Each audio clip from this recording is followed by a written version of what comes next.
काल जी महासभा झाली त्या महासभेत एक प्रकरण होतं 577 नंबर.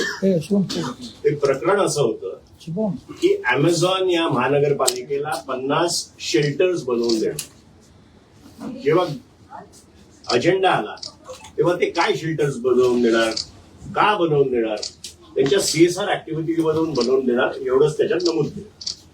म्हणून सचिव विभागात फोन केला की याचा गोषवारा नाही, बाकी सगळ्या प्रकरणांचा गोषवारा आहे पण याचा गोषवारा नाही.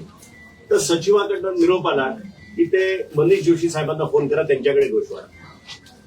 सचिवांना जोशी साहेबांना फोन केला तर ते बोलले की ते अमेझॉनचं माळवी साहेब बघतायत, त्यामुळे आज उद्यामध्ये तुमच्याकडे पाठवतो.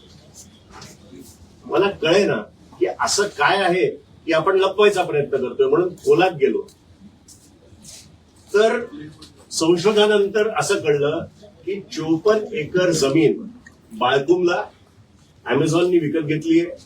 1830 कोटी रुपयाची ही जमीन होती. 130 कोटी रुपये फक्त त्यांनी स्टॅम्प ड्युटी भरलेली आणि 31 ऑक्टोबर 2022 ती रजिस्टर केली. आता तिकडे बनतंय काय, तर मग कळलं की तिथे डेटा सेंटर बनतो. डेटा सेंटर, हजारो डेटा सेंटर सगळ्या जगात आहे. पण ह्या डेटा सेंटर आणि बाकीच्या डेटा सेंटर्स मध्ये जो फरक यायला लागलाय तो 2022 नंतर यायला लागलाय, जेव्हा AI इंट्रोड्यूस झाला. हा एक हायपर स्केल डेटा सेंटर बनतोय, म्हणजे जिथे AI चे कम्प्युटर्स ठेवतात. आता साधा डेटा सेंटर आणि ह्या डेटा सेंटर मध्ये फरक आहे तो आपल्याला समजून घ्यायला. जे AI चे डेटा सेंटर असतात त्याला पाणी मुबलक लागतं आणि ह्या डेटा सेंटरला ठाणे महानगरपालिकेने 12 MLD पाणी द्यायचं कबूल केलं. आता रोजचं 12 MLD पाणी म्हणजे आपण ऑलरेडी आपल्या बजेटमध्ये आपल्या सगळ्यांना माहितीये की 31 MLD पाणी आपल्याला ऑलरेडी कमी आहे. ते सोडून 12 MLD यांना आपण द्यायला निघालोय. म्हणजे किमान 30,000 ते 50,000 कुटुंबांना जेवढं रोजचं पाणी लागतं तेवढं एका डेटा सेंटरला आपण देतो. याचं दुसरं म्हणजे आजूबाजूच्या परिसरात कमीत कमी 3 ते 5 सेंटीग्रेडनी तापमान वाढतं आणि अमेरिकेतल्या 10 स्टेट्सनी डेटा सेंटर बॅन केलेले आहेत. युरोपच्या 7 कंट्रीजनी डेटा सेंटर बॅन केलेले आहेत.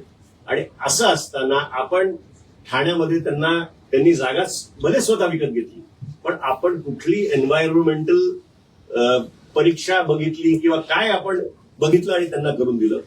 जगभर तुम्ही बघा, जर कुठे डेटा सेंटर असेल तर ते शहराच्या बाहेर 5 किलोमीटर लांब, 10 किलोमीटर लांब असतं. हे शहराच्या मध्यभागी आहे. आणि तुम्हाला मी एक दाखवतो, कुठे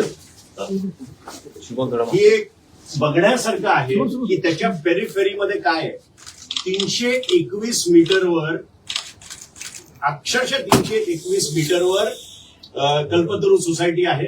म्हणजे 8 सोसायट्या, 5 शाळा आणि 3 हॉस्पिटल हे अगदी अर्ध्या किलोमीटरच्या रेडियस मध्ये. म्हणजे जगात कुठेही झालं नसेल हे ठाणे शहरात काम चालू आहे. पण 500 मीटरच्या मध्ये एवढा घात होणार आहे.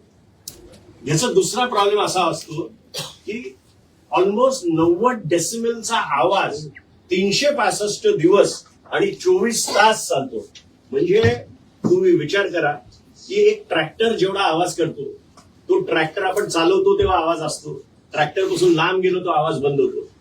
24 तास 365 दिवस हा लो डेसिबलचा प्रॉब्लेम काय असतो, ते भिंती पार करून तुमच्यापर्यंत पोहोचतात. म्हणजे ही लोक कशी राहणार आहेत. अशा प्रकारच्या पोल्युशन म्हणजे नॉईज पोल्युशन मध्ये लोक राहू शकतात का, हा विषय आहे. ह्याला परवानगी आपण का दिल्या आणि काय परवानग्या दिल्या, एन्व्हायरमेंटलचं काय क्लिअरन्स घेतलं. दुसरं सांगायचं तर आपले सुपीक कल्पना आहेत लोकांच्या की अमेझॉन आलं म्हणजे खूप नोकऱ्या येणार. या डेटा सेंटरमध्ये किमान फक्त 50 ते 60 लोकांची तरतूद आहे आणि फक्त 50 लोक त्यांना लागणार आहे. सर ते पण सिक्युरिटीसाठी जास्ती लोक लागणार आहेत. म्हणजे कुठेही आपल्याला त्याचा की ठाण्यातल्या लोकांना नोकऱ्या मिळणार आहेत अशातलाही काही भाग नाही. तर ह्या सगळ्या अनुषंगाने आम्ही आयुक्तांना परवा एक पत्र लिहिलं. त्या पत्रामध्ये आम्ही 6 गोष्टी त्यांना विचारल्या. त्यांचं अजून काही उत्तर आलेलं नाही. हे पत्र मी आपल्या सगळ्यांना देतो आणि त्याची उत्तरं जर आली नाहीत तर मग साहेबांचं म्हणणं आहे की हे डेटा सेंटर आपण उघडून दिलं नाही पाहिजे.